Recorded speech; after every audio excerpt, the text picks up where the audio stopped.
Redeemed, rehabilitated, and real entertaining. This is the Carl Jackson Podcast.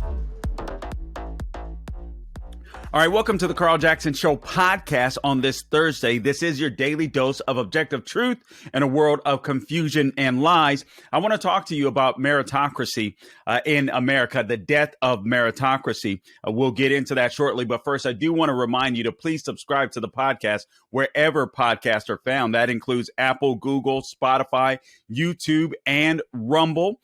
Also follow me on social media. The Carl Jackson Show is where you can find me. I'm on Twitter. I'm on Getter. I'm on True Social. You name it, pretty much everywhere where you are, I am. So I appreciate you tuning in there. All right. I want to get to this issue of meritocracy because it is a really big issue that's hurting America. And the left is doing this intentionally. They're destroying the work ethic in America. They're destroying morality, no doubt about it. But I'll speak to this specifically. There was a story that broke probably a day or two ago, and you'll still find it in the news today as the news has slowed down a little bit leading into the new year season. But there were students that were robbed of a scholarship or scholarship opportunities after a top school, it's the top high school in the entire nation, hid academic awards for the sake of equity. All right. And so these students lost out on millions of dollars in scholarships and other opportunities to attend different colleges if they wanted to. I want to talk about this because even though this is an issue with this particular school, meritocracy is no longer just an issue when it comes to academia.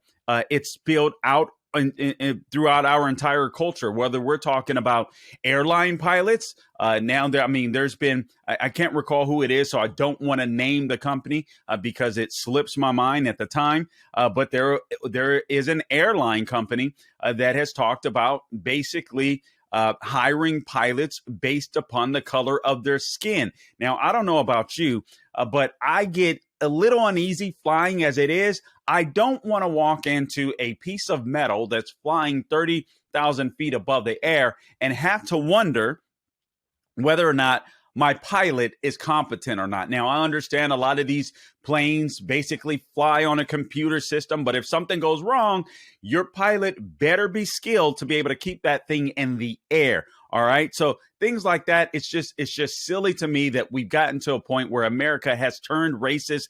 I feel like we've reversed course. We were doing much better in the 90s and the early 2000s, in my opinion, when it came to race relations. Lo and behold, Barack Obama wins the presidency. And I just feel like the country went to hell with gasoline draws on once he got into office, because I think he intentionally stoked racism, stoked fears of racism in order for the left to get what they wanted out of the country. And that was to fundamentally transform the United States of America. So they used race and racism as a pretext in order to bring in or to usher in their left-wing policies. And they've been very successful in doing just that, from Barack Obama to, admittedly, Joe Biden as well. All right, so here's the story. And let me read you the summary, but let me take a quick swig here. And actually, before we get started, let me remind you of my sponsor. My sponsor today, or this show today, is brought to you by the Patriot Gold Group, patriotgoldgroup.com. Listen, guys, major banks are forecasting a 25% stock market plunge. That's going to hurt a lot of us. It doesn't, if you're middle class, if you have a little more money, whatever, it's going to hurt a lot of us. But you know, those are our retirement funds, right? So the major banks are forecasting this. We know that the way the federal government is spending money like drunken sailors, it's going to happen. Look at this big major spending bill that they just passed, called this omnibus bill. Even though we're, $31 trillion in debt, they're still adding to that. All right. So the only break in inflation is through a recession, unfortunately. Rich Dad, Poor Dad author Robert Kiyosaki said the economy is the biggest bubble in history. Kiyosaki bought more gold, predicting $3,000 an ounce in a year, and billionaire economists agree that we're headed towards a recession. And let's face it, we were already in one. So investors need to buy gold. All right, call the Patriot Gold Group today. Mention the Carl Jackson Show. You'll get the best in-class service from patriots that are protecting patriots. You can call 888-534-3665. That's 888-534-3665 for a free investor guide today. And guys, always consult with your financial advisors. That's what I would recommend. But putting a little bit of your portfolio or investing a little bit of your portfolio into gold, it may be a great idea for you right now, given who's in the White House. So just give my friends at the Patriot Gold Group a call, 888-534-3665. Mention the Carl Jackson Show. Make sure you'll get that free investor guide. All right. So if you want to find out more about it, appreciate it. All right. Let's get back to the topic of today. We're talking about meritocracy and the death thereof. I didn't even know what meritocracy meant. I'll be honest with you, just a few years ago, but it makes sense, right? Merit, the ability to achieve and accomplish based upon your abilities, based upon merit, based upon hard work. So these students were robbed of a scholarship from the school. Here's the summary. Hat tip to Blaze, and they got it from the New York Post. Two administrators at the highest ranking high school in the nation were robbed scholarships, college scholarships, and admission opportunities after they hid students' academic awards to push an equitable learning environment. This, according to the New York Post. Many students at Thomas Jefferson High School for Science and Technology, they're in Alexandria, Virginia, earned what's called the National Merit Award. All right. I don't know if you've heard of that award. I certainly had not heard of that award because I'm not a person that would have gotten it. I was in actually gifted and talented education, or the GATE program, when I was younger in Los Angeles. But after I went to junior high and high school, I just messed around too much. And so I got out of the GATE program is what they called it. But the school never notified them. All right. So just understand this. The students at Thomas Jefferson High School for Science and Technology, Alexandria, Virginia, earned this National Merit Awards. The school never mentioned it to the students. This, according to U.S. News and World Report, Jefferson is the highest ranked high school in the entire country. All right. So since students were never made aware of their National Merit Awards, they couldn't use them to potentially receive millions of dollars in scholarships and also boost their college mission opportunities. All right, you tell me that's not scandalous. We don't know what financial position these children's parents are in. So this is insane. Losing out on millions of dollars of scholarships. God knows how they had to come up with the money. Maybe the parents had to go into debt. Maybe the parents could afford it. I don't know. Maybe the kids had to work longer than they expected to work in order to go to some of the better schools that they wanted to go to and or deserved to go to. So why did the school district do this? Well, I kind of mentioned it already, but here's a quote directly from the school district. The school district chose to withhold this information to comply with its own strategy to, quote, they wanted equal outcomes for every student without exception. Equal outcomes for every student without exception. Do you know how immature and dumb you have to be to believe that? I mean, seriously, you can be book smart, but you understand how dumb that is. Nobody buys into this when it applies to themselves, right? Nobody buys into this. I don't care if you're out buying a car. I don't care if you're searching for a job. You're out filling out applications yourself. You want to beat the next guy or gal. Nobody really buys into this. This is academia infiltrated into the rest of society, gone amok. And this is insane. All right, we all actually buy into. None of us like equity, if you will. There's no such thing as equal outcomes. We're not made the same. We're not gifted the same. You know, I don't know what God gifted you with. The Bible talks about different talents. I mean, some of you have the talent of teaching, administration. Some of you have the ability to learn beyond capacity, the capacity that many of us can learn. Some of you have an administrative ability. There's plenty of abilities and talents that the Bible lays out. There are plenty of bents that people have. There's artsy people, there's nerdy people that are into math, science, technology. And I'm not saying that to be disparaging. I'm saying that to illustrate that there are differences between us. And that's not a bad thing.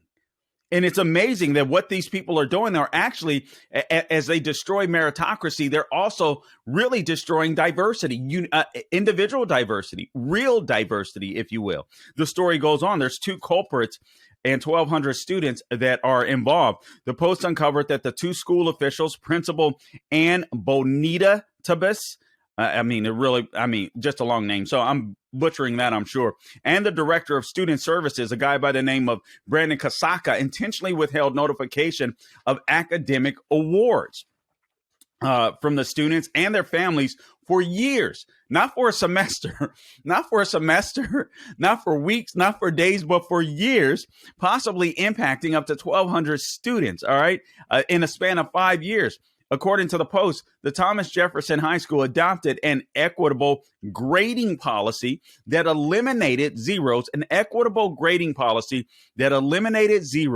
and automatically gave students who attended class a minimum grade of 50%.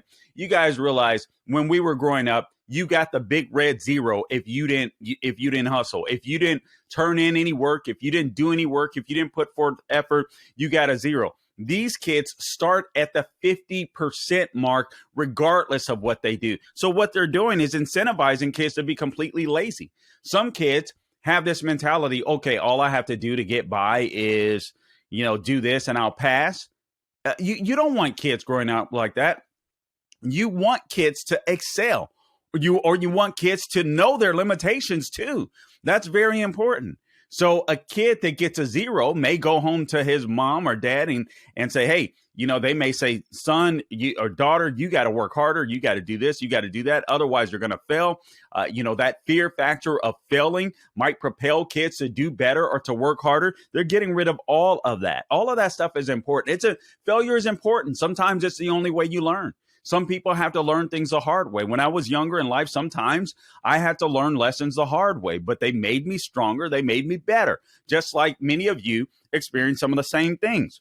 All right. So now here's the thing. Some of you are wondering, well, how is it that the parents didn't know? How is it that the students didn't know, but the school knew? So the National Merit Organization only notifies the school when a student has been recognized for an award. So they only notify the school. When asked why the organization doesn't directly contact students or the families, a National Merit spokesperson said this: high school officials have consistently requested to be the first to announce and recognize their semifinalists and commended students and commended students in the National Merit Scholarship Program. So that has to change. Parents need to be informed. Students need to be informed. They can have information emailed, sent directly to their address, whatever it may be. Now, I know a lot of you are sitting here wondering, okay, it may be some liberal, some Democrat, or maybe you're tuning into the podcast and you're saying you buy into this nonsense that America's systemically racist, despite the fact that so many blacks are excelling in jobs and minorities jobs and opportunity in colleges and the boardrooms and entertainment and everywhere else you look and see, and often disproportionately so. A lot of minorities are doing well inside of the United States, better than they would in any other country in the world, by the way. And we know that to be true because all you have to do is look at the southern border to witness all of the people that are trying to bust down our doors, metaphorically speaking, to get into the country. All right. So you might be thinking it's white privilege. All right. These kids have a leg up on the rest of us, and we need to bring them down to size. We need other people to get opportunities. First off, I don't buy into that nonsense because I prefer merit. Again, the scenario that I gave earlier, I want the best pilot available flying the plane. I want the best doctor available. I don't care about the doctor's race. I don't care if the doctor is black. I don't care if the doctor is Latino. I don't care if the doctor is white. I don't care if the doctor is Asian. I don't care about their ethnic background. I care about their skill, and I care about their heart. I don't want a bunch of, people that buy into euthanasia operating or working on me. That's for sure. So I care about their skill. I care about their heart, right? Their passion for the job. But it wasn't white privilege. A lot of these kids that were getting these awards were actually racial minorities. All right. So imagine you bust your butt because you're told America is the greatest place in the world, and no matter where you come from, no matter the color of your skin, we do live in that environment today. You notice a lot of people that complain about how bad America is. They have great jobs and they're on college campuses, right? It's insane, but that is the truth of the matter. But these kids were racial minorities. Kasaka, he's the director of the student services. He admitted to the crime. I'm calling it a crime. That's not what the Post said, but that's what I'm calling it. I think they robbed the kids. I think they robbed them literally and metaphorically. All right. But here's what Kasaka said. We want to recognize students for who they are as individuals, not focus on their achievements. Now, I was on Officer Tatum's show last night, and I stopped there and I wanted to break this down. I'm going to do it again for the sake of the podcast listeners here. That's a lie. And that's a moral contradiction.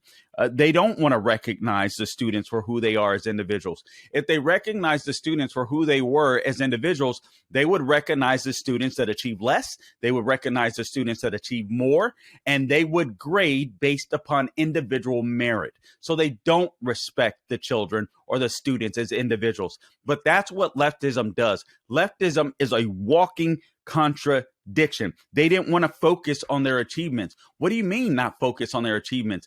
Focusing on their achievements and failures is exactly who they are, right?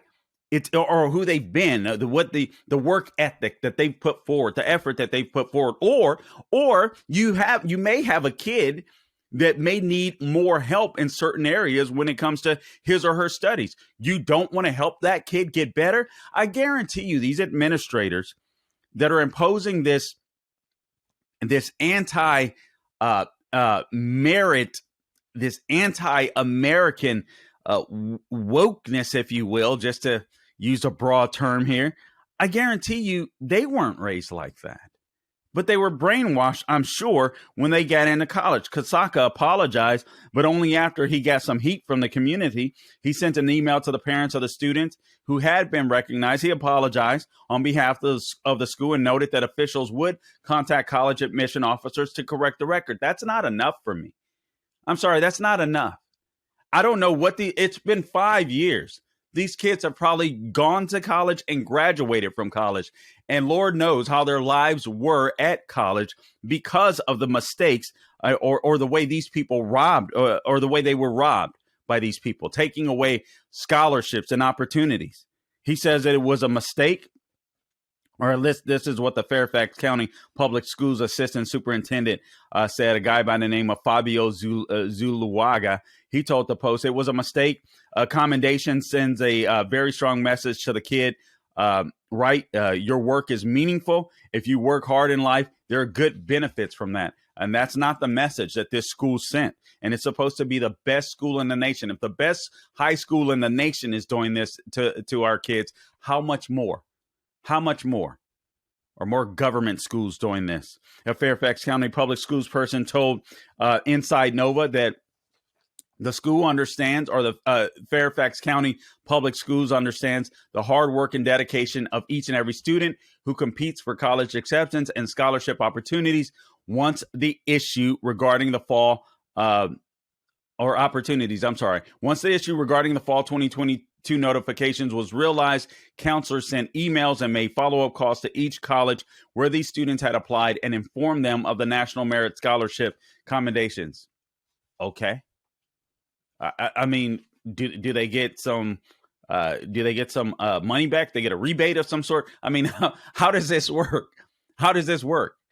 Jobs that they may have had to work, debt that their parents may have had to go into. Do they get a rebate? Do they a rebate check of some sort? It's insane. All right. So meritocracy is America. The death of meritocracy will be the death of America. Here's another headline, or a couple of headlines that I just want to read to you and breeze through real quick. Hat tip this from Just the News. Disincentivized crisis. Many states pay families unemployment benefits larger than job salaries. Again, this is the death of meritocracy. This is the death of ability. This is the death of achievement.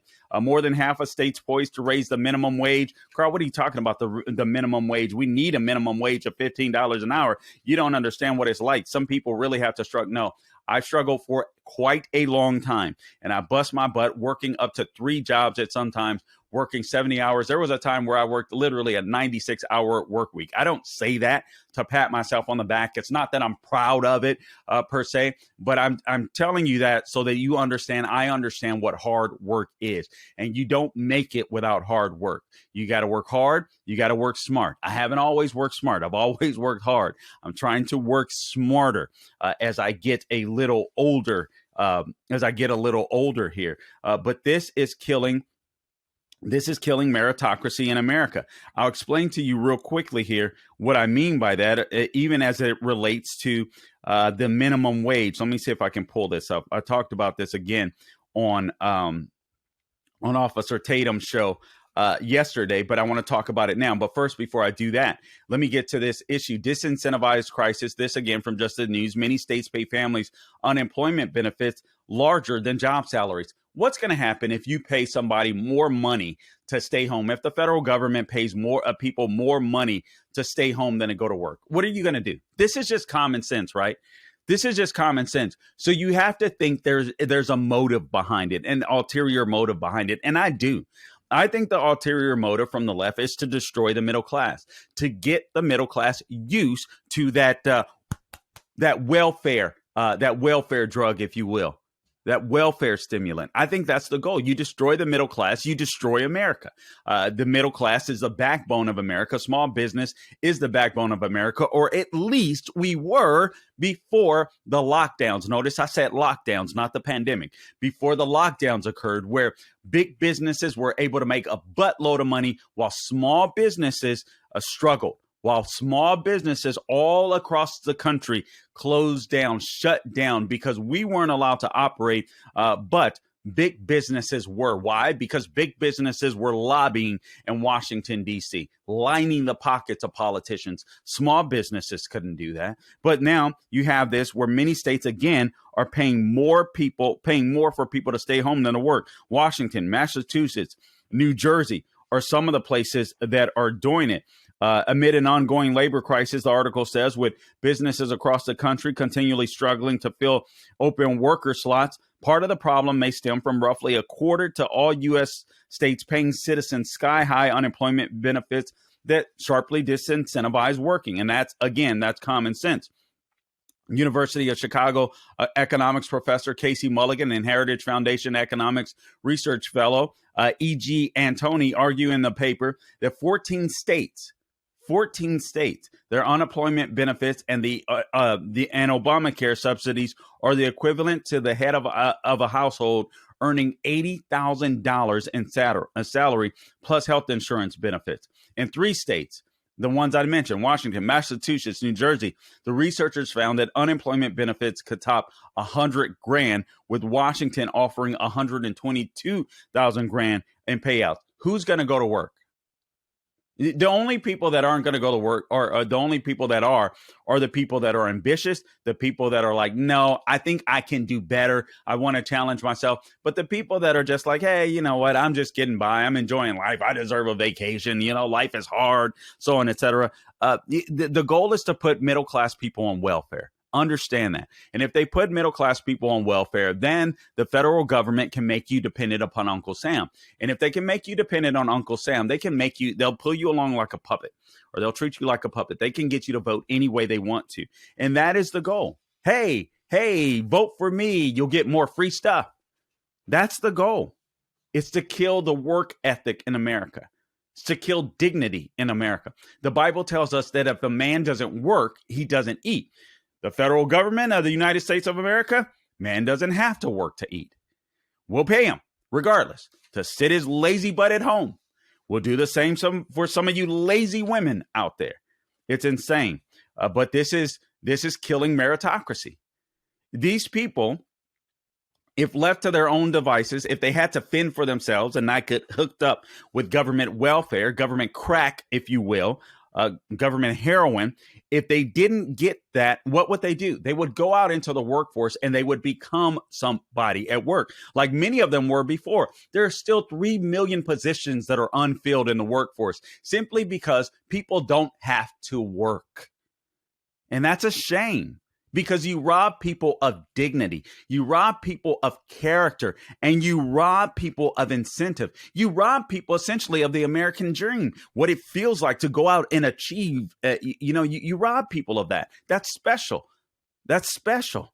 And they're taking that away. All right. Now, and a lot of these people are, listen, New York Post, there's a said that the salary expectations for Americans have hit a new high. A lot of people don't even want to go to work. Hey, I'm not getting paid $74,000. I don't want to go to work because they're getting paid so much to stay home. We're in a dangerous position. It's funny. The McDonald's opened up their first test site for, it's basically an pretty much all robotics mode. McDonald's. They do have some traditional workers there. Just in case, but the operation is smaller. This is going to happen all across the United States as employers are forced to pay a $15 minimum wage. Listen, you shouldn't pay a $15 minimum wage. I'm sorry for little snot-nosed kids that are just starting out in the workforce. It's a myth. Actually, what you'll do is create more unemployment. More people will lose jobs, and I'll explain why. I've been a small business owner for quite some time, and I should say a tiny business owner. I'm not making tons of money at it, but I've always been in some type of service industry, right? And so I can't afford employees like major corporations can afford employees. I've owned a lawn service. I've owned a janitorial service. These are not, you can make lots of money if you get out there, hustle, bust your butt, work hard, get some good contracts, so on, et cetera. But it's not easy. It's not easy. And people don't understand that. Let's say your business makes $100,000 a year. Well, that doesn't include gas. That doesn't include paying someone. That doesn't include chemicals or expenses. It doesn't include any of that stuff. So you may see, if you're not well informed when it comes to business, oh my God, that guy makes $100,000 a year. No, that guy probably makes $40,000 a year if he or she is lucky. All right. And then you say, okay, well, you have to pay someone $30,000 a year. Wait a minute. I only make 30. I only make 40. You're telling me I got to pay somebody $30,000 a year to start? Somebody that doesn't have any experience, someone that's probably going to be a little snot-nosed punk. I got to pay them $30,000 to start. And then what happens? Well, the people that have been making 12, 13, 14 an hour. Wait a minute. You're starting them at $15 an hour. I've been here forever. Then I need to get paid $20, $25. I can't pay you $20 or $25. I don't have that money. So what I'm going to have to do is either not hire, or I'm going to have to fire you. I'm going to have to cut down on my business, and I'm just going to have to do this on my own to the best of my ability until I can afford to grow and expand it outwards. You see, you do more damage with this stuff than you do good. Only people that don't understand business or don't understand money would say, yeah, $15 minimum wage. Yeah, that sounds great. It's arbitrary, because what you're doing is destroying the small businessman or woman that you could be that are trying to get ahead. And you're actually giving the upper hand to major corporations. Major corporations can afford $15 an hour, not necessarily franchises. Keep that in mind too. But major corporations can. And sure, Nike can handle it. Sure, a Home Depot or a Lowe's or something like that. Yeah, okay, no problem. No sweat off of our back. People are going to walk in the stores when the government locks everyone else down. They're going to keep places like us open. So yeah, no big deal for us to pay it. But for the small guy, you're shutting him down. You're shutting him down. Now, let me just debunk these myths real quick, and we'll close with this. So I just wanted to debunk 5 myths about the minimum wage. All right. I know the minimum wage in some places $7.25. I think the federal minimum wage is still $7.25. I'm not sure. Some places it's $9. Some places it's 10. Some places it's more. But I think states should be able to do this. Now in Florida, we're getting ready to raise our federal minimum wage, or our state minimum wage, to $15 an hour. And it was done arbitrarily. All right. So a bunch of people voted on an amendment to raise the federal minimum wage to $15 an hour in Florida. Once that hits, watch the unemployment that's going to occur. Watch the automation, just like that McDonald's, that's going to occur. You can't arbitrarily make a business. If my business makes $100,000 a year and I'm stretched thin, and I'm just giving that as an arbitrary number, and you say I got to pay 15, again, you say that I've got to pay someone $15 an hour, businesses are going to stop growing or they're going to fire. They can't, $100,000 business can't compete with $100 million a year business. You get it? $100,000 a year, $100 million a year. The small guy can't compete. And so the people that advocate for this nonsense, I always know when they do, they're clueless when it comes to the economy. They're clueless when it comes to handling money. I understand that. I understand that right off the bat. But unfortunately, a lot of people enjoy being clueless. Sometimes ignorance is bliss, as they say. Myth number one, there are tons of minimum wage workers out there. That's not true. About 3% of the workforce are minimum wage workers. Maybe it's slightly less or slightly below. This was back in 2013, but the numbers are basically the same. All right. They're usually about the same. So about 3%, let's say, of the workforce is on minimum wage. That means 97% aren't. All right. 97% of people aren't. Myth number two, the working poor are getting by on the minimum wage. More than half of the minimum wage workers are between the ages of 16 and 24. So it isn't true that the working poor are getting by on minimum wage. These young people tend to be part-time, and they work. A majority of them are either enrolled in school at the same time. So after they leave their minimum wage job, or after the school burger flipper or college student, it says here, with a part-time job is the real deal. A hike in the minimum wage primarily raises pay for suburban teenagers, not the working poor. I just butchered all of that. Let me just go back through it. So myth number two is the working poor is getting by on the minimum wage. It's not true. Basically, it's high school kids and it's college graduates, the vast majority of them. You go to any fast food place, the vast majority of people are going to be college age or younger people. Go to any Chick-fil-A, go to any McDonald's, you name it. It's typically younger people until you get into management. You start see slightly older people. You may see some older people inside working, but those older people are usually supplementing the income of a household. All right. The problem is most poor Americans don't work at all. We've got so many people on welfare, just like this other article stated, that many people don't work at all. So myth number one, again, there are tons of people on minimum wage. That's not true.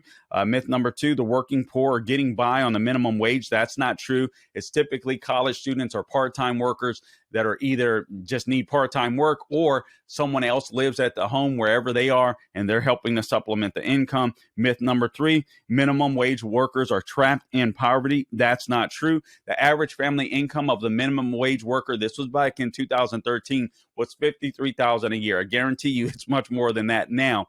All right. So how is that possible if they're only making $7.25 an hour? Again, it goes back to they're typically living in a household where someone is paying the vast majority of the bills and they're helping to supplement the bills. As a matter of fact, the vast majority of people that work minimum wage jobs, 62% of them, their household income is 150%, I believe it is, above the poverty line. That's just a fact. That's just data. All right. Myth number four, lifelong minimum wage earners. That's so silly. All right. If you go to work and you make minimum wage and you bust your butt, guess what's going to happen? You're going to get a raise, 60, 90 days, maybe. You're going to make more. If you start asking the boss, what can I do to make more? They'll give you more responsibility. If you're responsible, if you have a great attitude, if you show up, if you're willing to work, you typically do better. All right. Myth number 5, more single parents are on the minimum wage. That is a complete and utter lie. You always will hear the left or people that are arguing for the minimum wage. Well, it's a living wage. That's what they'll call it. It's a living wage. No, it's not a living wage. Again, I explained 60 to 90 days. You work hard. You tell your boss you want to move up. That typically happens, especially in minimum wage jobs, because most of the people in minimum wage jobs are sitting there complaining about the minimum wage job instead of figuring out how to use that as a platform to get ahead in life. And that's the difference. It's really a shift in mentality. So very few single parents, hat tip to the Heritage Foundation for this, by the way, very few single parents are working full time in minimum wage jobs. Unfortunately, the politicians overuse this example. A greater proportion of employees in the overall workforce, 5.6%, are single parents working full-time jobs, while for minimum wage workers, that proportion is 4%, because so many minimum wage workers, again, are secondary earners. So the myth is there's a lot of single moms, there's a lot of single parents out there making a minimum wage and they need a living wage. No, it's not a lot. It's 4% of the population. And again, they're usually supplementing a household income. So these are just lies. So don't be fooled by the minimum wage myths. The goal from the left is they want to disincentivize work. They want to disincentivize achievement. They want to disincentivize meritocracy in America. So I guess that is a meritocracy. I think Mark Levin wrote a book. I could be wrong, but I think he wrote a book entitled that. But that's the truth. Guys, listen, I appreciate you tuning in to this edition of the Carl Jackson Show podcast. Please support my sponsor, the Patriot Gold Group. Mention the Carl Jackson Show. And again, get the best in-class service from Patriots Protecting Patriots. Make sure you get a free investor guide to learn more about the Patriot Gold Group. Call 888-534-3665. That is 534-3665. Guys, I appreciate you tuning in. And until next time, don't grow weary doing good. God bless you.